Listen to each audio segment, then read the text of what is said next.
Okay, good evening, everyone. So I think I've muted everyone again as per usual, but please obviously feel free to unmute yourselves. So I think this will actually be our last share on Makkeh BePatish. I'd like to.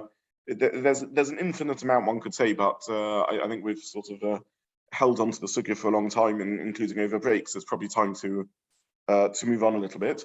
We were looking at the svara that something could not be both Makkeh BePatish and another melacha. And in the last year, we spelled out the intuition behind this svara is the idea that something, if it's one teitzah, if the melacha has one teitzah, one achievement, one outcome, then it can't be two melachas. But the devil is in the detail in determining whether it's considered one outcome or two outcomes. So in the case of Zoma v'Tarach Leitzim, it's very easy to understand these are two separate outcomes. The effect on the growth of the tree is a melacha in the tree. The harvesting of the branch is the melacha in the branch, two separate, completely separate outcomes. On the other hand, with Makkeh BePatish, it's a little more nuanced. It's not clear whether it's two separate outcomes. You could say there's one teitzah, I've written a letter, I've been oreg, I've woven threads, I've sewn cloths. That's one teitzah, and it happens to be this teitzah is the completion of the beged. Or you could argue these are two separate teitzahs. There's the writing or the sewing or the weaving, and that's one teitzah. And the second teitzah is that with the completion has sprung into existence a new functionality, a new utensil, a new keli. We also saw that as appealing as the svara of this intuition that it can't be both Makkeh BePatish and another melacha. Nonetheless, this is not the view of Rashi. And the raya we brought from Rashi was the Gemara in Ein Gimel, Ein Daled, Amud Beis, in which the Gemara lists the numerous melachas that's involved in various things, including chavisa, creating a chavis of clay, which Rashi says is sheva melach, which the Gemara says is sheva melachos.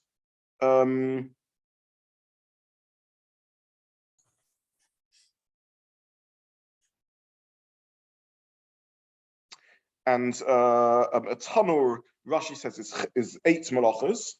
Asks Rashi, why isn't there a 9th melacha, which is Gemar Melachto, the Makkeh BePatish? Answers the Rashi, because since the Makkeh BePatish happens through its baking in the kiln me eleha hu nigma, it's finished by itself, and therefore this isn't Makkeh BePatish. Points out the Sfas Emes that Rashi could have given a simpler answer. Rashi could have said, because Makkeh BePatish can't add to the counts of melachas, it isn't an additional melacha where there is another melacha being done. And the Sfas Emes says this is a simpler and more profound answer. Why come on to a new chiddush that Makkeh BePatish isn't meileh or nigma when there's a more basic answer, which is something can't be another melacha plus Makkeh BePatish? We turned this Sfas Emes on its head, as it were, and we said evidently, therefore, Rashi disagrees with this Yesod, Rashi disagrees with this principle, and Rashi thinks it can be both Makkeh BePatish and another melacha in principle. I want to point out that the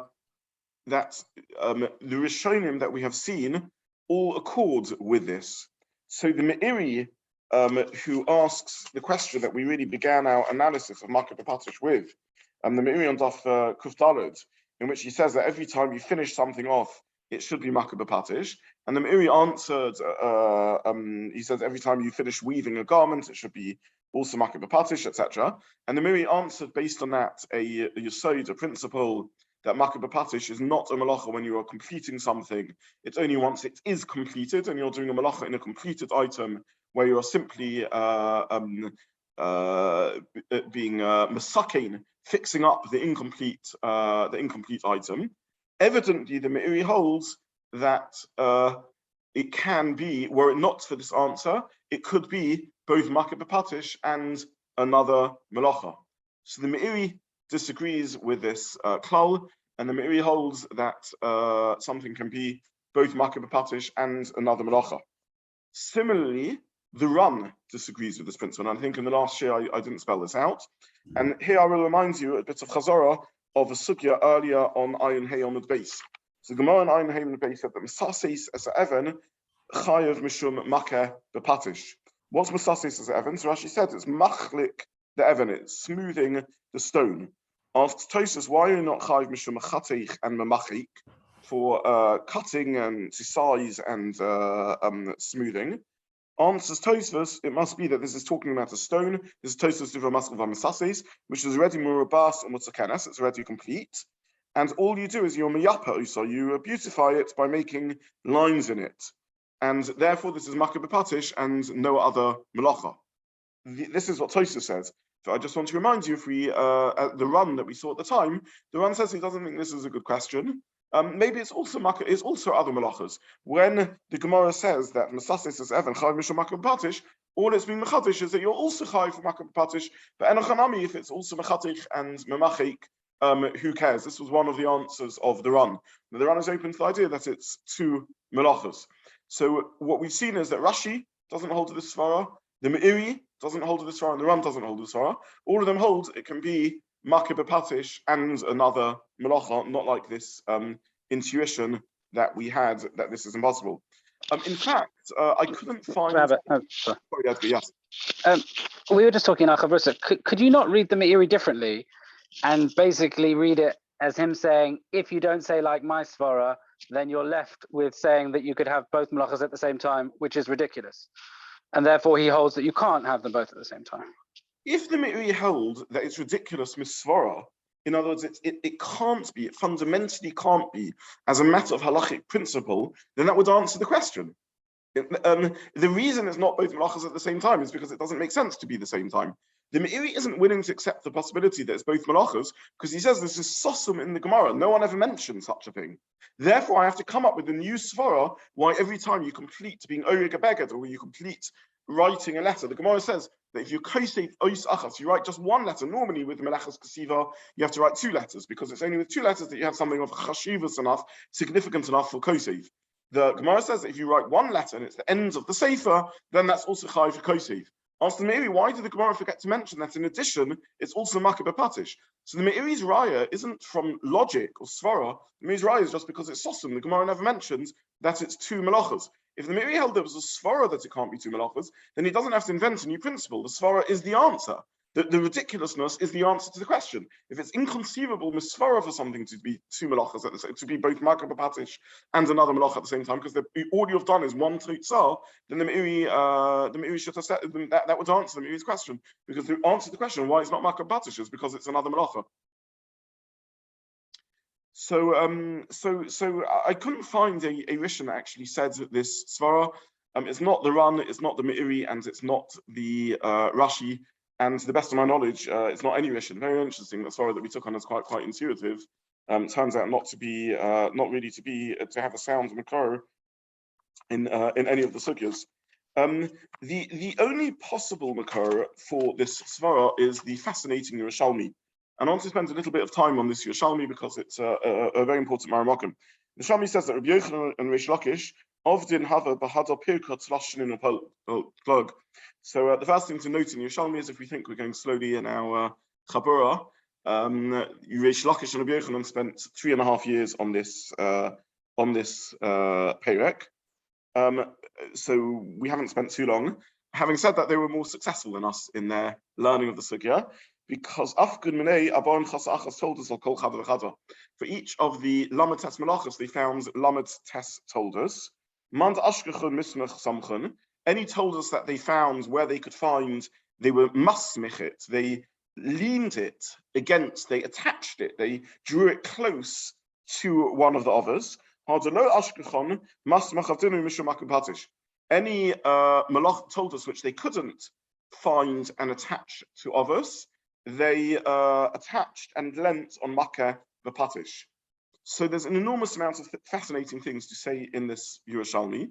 The first thing to say is that the Yerushalmi brings out very clearly the principle that we've established on previous occasions, that before we learned Masechet Shabbat, we thought that a tolda means it's a subcategory of an av that you derive from the av. If the av is asa, then there's subcategories which are similar enough to the av that they should also be chayiv. We see from the Yerushalmi it's not like that. the logic goes the other way around. We work out what is a melacha, and if the melacha fits into one of the others, because it's similar enough to one of the others, then we can know it's a melacha, because there are only 39 categories of melacha. And if we weren't able to fit this achievement into one of the 39 others, then it can't be an av, it can't be a melacha. But nonetheless, what teaches us that it's a melacha isn't necessarily because we derive it from the av, but simply because we see it as a significant achievement, and that significant achievement falls into the category of one of the others. That's what the Yerushalmi seems to be saying. And we saw a similar thing from the Bavi that I've mentioned before, in which the Bavi talks Meshameh, and it says Meshameh, Mishum Meshameh, Megavein, Mishum Megavein, cheese making, the melacha is cheese making. Meshameh, the melacha is Meshameh, the sifting of the sediments out of the wine, the melacha is Meshameh, and so on and so forth. These are melachas in their own right, as their own categories, even though we need to then work out which tolda, which av they fall under as a tolda. But toldas can be independent melachas, which have their own name, their own achievement. They're not just subcategories of the others. That's the second thing we see in the Yerushalmi. Yeah. Is it Chazal during the Gemara or?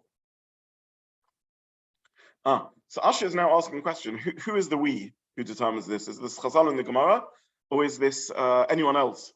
And in honor of your question, I will tell you an answer in the name of your namesake, Rabbi Asher Weiss. So we'll come to that in a few moments. So this is the second point we see in the Yerushalmi that told us are their own category, if you like, their own definitions, and then we need to work out which av they fit into. The third thing we see in the Yerushalmi is that there were various, presumably 39 toldas, which Rabbi Yochanan Reish Lakish didn't see as fitting neatly into any of the other avos. Nonetheless, they thought that they fitted into Makkeh BePatish. Now, this is very interesting because we've seen different definitions of Makkeh BePatish. Rashi learns Makkeh BePatish is any Gemara melacha, and we saw the Rambam seems to say it's any actualization of a meleches uman, of a professional activity or a skilled activity that is concretized into the real world. The Rambam learned that the chiddush is that af gemar melacha is Makkeh BePatish, but Makkeh BePatish is any craftsman-like actualization that's concretized. That is the melacha of Makkeh BePatish. So already in the Rambam we begin seeing that there's a sort of a shikul hadas that the posek needs to make in determining what would be included in this. And the Rambam in the Shikul Hadas said that a Ma'aser Rofer is a meleches uman and therefore included in Makkeh BePatish. And again, the Yerushalmi seems to be a Maramokum that's related to this, that Rabbi Yochanan Reish Lakish came up with Misfara 39 activities which they thought were choshev enough achievements that they must fall under the category of Makkeh BePatish. So this is what the Yerushalmi says. Now Asher asks, what's the what would be who would determine that and who has the right to determine these melachas? So I'll share a little bit of history and then I'll tell you an insight from the Minchas Asher from Rabbi Asher Weiss, and I'll share the pros and cons of his insight to the best of my ability. He discusses electricity on Shabbos. Now it's a fascinating matter that exactly the specific issa of electricity on Shabbos is not entirely clear. Nonetheless, all the poskim per echad have, upon thrashing out the sugya, are convinced that this is a melacha and come up with different suggestions of what melachas it is. I find, by the way, this is a remarkable example of our ability still to learn Torah and arrive at halachic conclusions in a wonderful way. Because 130 years ago, when the poskim were looking at electricity, what were they considering? They were thinking about a 10-watt flickering light bulb in a hovel in East Europe. Nonetheless, they came to the conclusion electricity is also on Shabbos. It was as if a bus call came out from Har Sinai. That all the poskim heard, and there were poskim argued, but by the time this was thrashed out, all the poskim heard as if there was a bus call that came out from Har Sinai. Thou shalt not to use electricity on Shabbos. It's an amazing thing. Now, an interesting thing is each one had a different understanding of which melacha it is. So famously, the Chazon Ish thought maybe it's boiner, maybe it's mavir, a whole series of different suggestions as to exactly which malacha it is. But it can't be that electricity is not a malacha on Shabbos. Very, very interesting. I also find this remarkable because at the time, no one was making a conscious sort of meta-halachic decision. No one was saying, you know what, if we're able to use our smartphones on Shabbos, if we're able to answer our emails on Shabbos, if we're able to WhatsApp and tweet on Shabbos, then the whole of Shabbos would be destroyed by social media. Because they didn't have that. They were talking about flickering light bulbs. Nonetheless, they all understood you can't switch on and off electricity on Shabbos.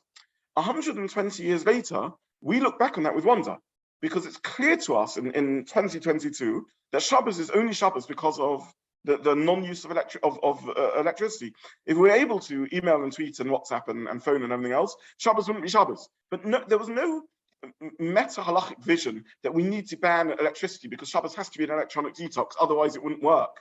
And yet it's clear in the modern age, what preserves Shabbos Shabbosim, what makes Shabbos into Shabbos, is our reading of Lo Sas Kol Melacha, which includes electricity. So it to me is one of the wonders of the halachic system that we were able to hear dry, abstract reasoning about mavir or boiner. No one was thinking about the consequences, and yet it's clear that this was a baskel that was Yotzah from Har Sinai, that we heard a prophetic voice that was heard by the halachic system, by the poskim, that preserved Shabbos to be Shabbos. And were it not for this pasuk, we simply wouldn't have a Shabbos anymore. So we successfully heard a new piece of Torah Shval Peh that no one had heard previously. Don't use electricity on Shabbos, even though there were different ways of hearing this and understanding under which malacha it fell. Nonetheless, it has to fall under under some melachot or other. It can't be as much on Shabbos because it's too significant to Tiktzal. And now that electricity has been invented, the magic of electricity, the ability to flick a switch and do something, is such a profound change in the world that it must be a melacha. Now we need to work out which melacha it is.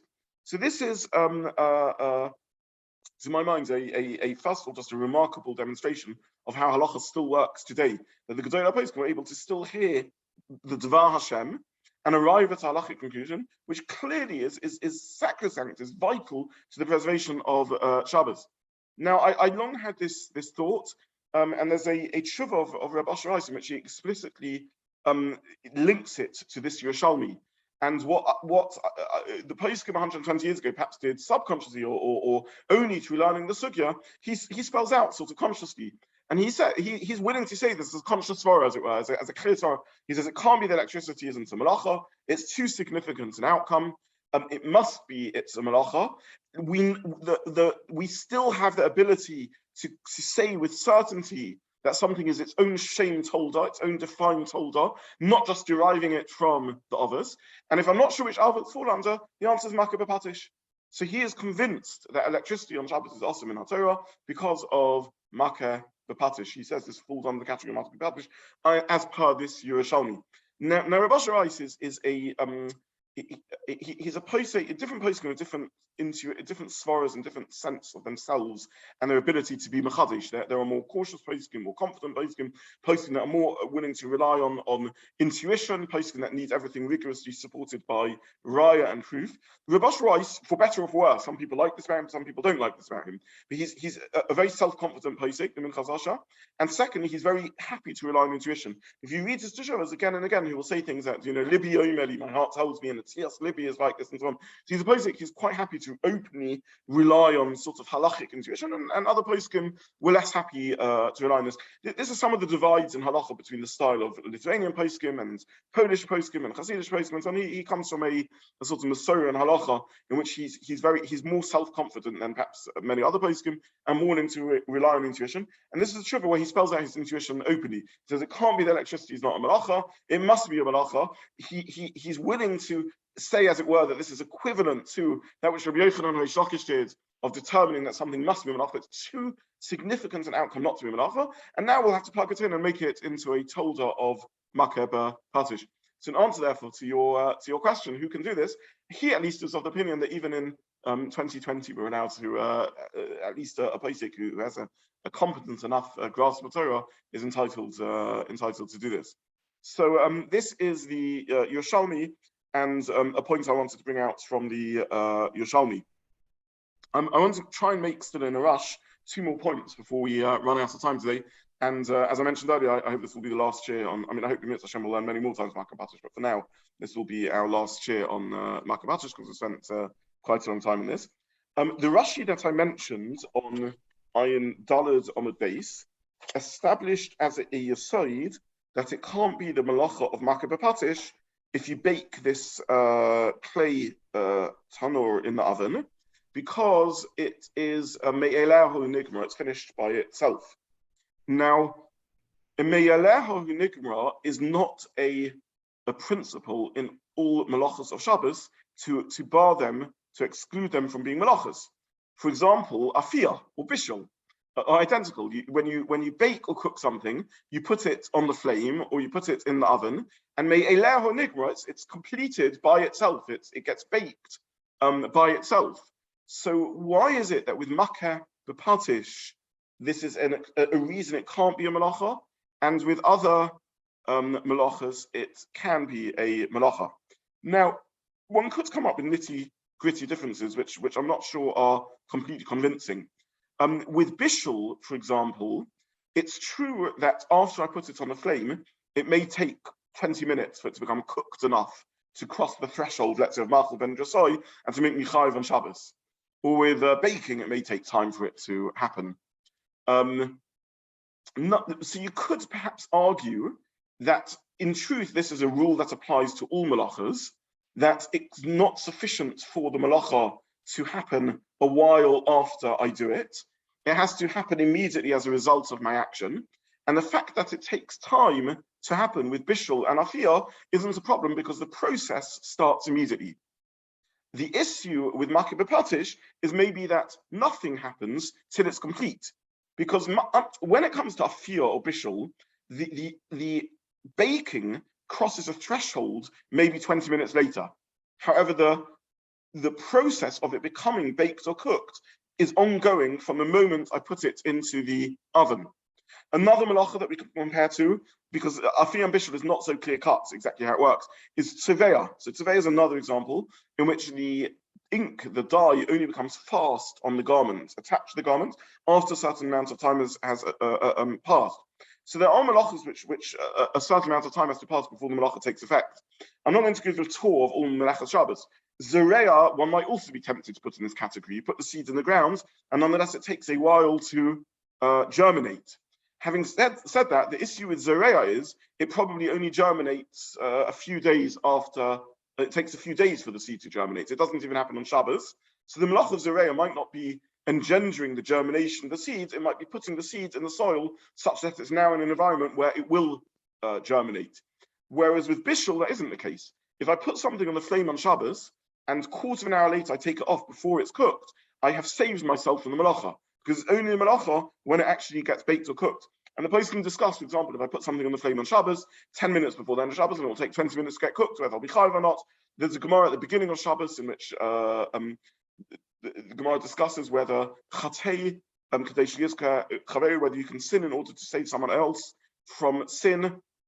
And one of the scenarios discussed in that context is there in the olden days when they stuck pitas to the side of ovens, the removal of the pita was not a deraisa, but was a drabonon prohibition because it was a skilled activity. And the question is, if my friend puts a pita into the sides of a raw pita into an oven on Shabbos, am I allowed to unpeel it off in order to save him? So we see that with bishul, stopping the process saves it from the melacha. Therefore, you see that even though it is an ongoing melacha, nonetheless, there's a threshold that needs to be crossed before the melacha is occurred. So it doesn't look like Rashi Svara would apply to other melachas. As I said, you could make a chiluk, and you could say, but at least the process starts immediately. Whereas with Gemar melacha, the process doesn't start immediately. It's true that the clay utensil begins getting baked in the kiln immediately, but that's not the melacha. The melacha isn't the baking, and that may also be a melacha, but the melacha, with respect to Makkeh BePatish, the melacha isn't the process of it baking, it's the completion of the baking. And the completion only happens at the end. With the afiyah, the baking, or cooking, the process starts from the moment I put it in, and it's a 20-minute process, and the final crossing of the threshold where it's cooked enough to be chayiv or baked enough to be chayiv is the culmination of the full 20 minutes of achievement. Whereas with the Gemar melacha, it is true that it needs everything that went forward to get it to the end. The melacha is the end, not the process. So you could make a distinction between Makkeh BePatish and the other melachas by arguing that when Rashi says there's no Makkeh BePatish when you put it in the oven, because it happens later in the oven. That's a unique svara to Gemara Melacha, because only with Makkeh BePatish is there a gap between when I put it in and when the outcome happens. Whereas with bishul and baking, even though the threshold is only crossed later, the outcome it starts immediately from the moment I put it into the oven. This would be a suggested svara. I don't believe it reads well into Rashi. That's not what Rashi says. Rashi doesn't say that the problem is the delay in time. Rashi says the problem is that it happens by itself, in which case the same should apply to baking or dyeing as does Makkeh BePatish. So I believe that Rashi is saying there's a unique svara in Makkeh BePatish that I have to do the action as opposed to it happening by itself. So just to summarize what we've said so far, Rashi says that that with Makkeh BePatish you're not chayav when it happens me'eleh or nigmar. We asked the question, why is it different with bishul and afiyah? We gave a suggested answer that with bishul and afiyah the process starts straight away, as opposed to Makkeh BePatish where there's a genuine time gap. We don't believe this is what Rashi means. It doesn't look well in the language of Rashi, and therefore we're going to bite the bullet and accept that Rashi is saying a unique svara that with Makkeh BePatish alone, me'eleh or nigmar is not chayav. Now, why would that be the case? Why would it be that Makkeh BePatish, if it happens by itself, you're not chayav? And I think the answer to the question is that evidently, even according to Rashi, what makes Makkeh BePatish into a melacha isn't just the completion of the entity, but is my human activity, my engagement with that. That's an essential part of the melacha. In Rashi, in Rambam, this is a very clear svara. Rambam said that the meleches uman, the craftsman-like activity being concretized and crystallized in the world, is what makes this into the melacha of Makkeh BePatish. I'm suggesting that Rashi, who doesn't go with that, Rashi says only a Gemara melacha is the melacha, is not as far from the Rambam as we might think, because Rashi also holds that it's not just a static Gemara melacha by itself which makes it into a melacha, but it's the Gemara melacha done with human engagement. It's my engagement in bringing about the Gemara melacha which imbues it with the significance of a melacha. In other words, some melachas have an intrinsic an outcome which is intrinsically choshev enough to be a melacha. The garment is woven, there's a weaving, there's a sewing, there's a baking, something has happened. With Gemara melacha, it's true something has happened, but what's happened is an extra stitch or an extra weaving or an extra writing. The thing that makes it choshev is that in terms of the functionality that has now emerged from this, that this is a functional utensil, it's nigma. The chashivus of the Gemara is the human engagement with it, rather than just the end result, the net result, the static objective tiksar by itself. So whether we understand this svara or not, Rashi is telling us that Makkeh BePatish is a more subjective melacha than others. I don't mean subjective in the sense that we choose what the melacha is, but I mean it's more about the human subject, the doer doing the melacha, rather than just the end result itself. So with other melachas, it's the tiksar, the pure end result itself that makes it the melacha. With Makkeh BePatish, Rashi is saying it's the engagement with the melacha, the human involvement in the melacha, what we call the asek of the melacha, that makes it into the melacha, and the dry tiksar by itself isn't enough to make it into the melacha, and therefore Rashi says uniquely with Makkeh BePatish, is not enough to make you chayav. This seems to me a good reading of Rashi, whether we understand the svara exactly or not. But I see, Gary, you have your virtual hand up. Question hopping back.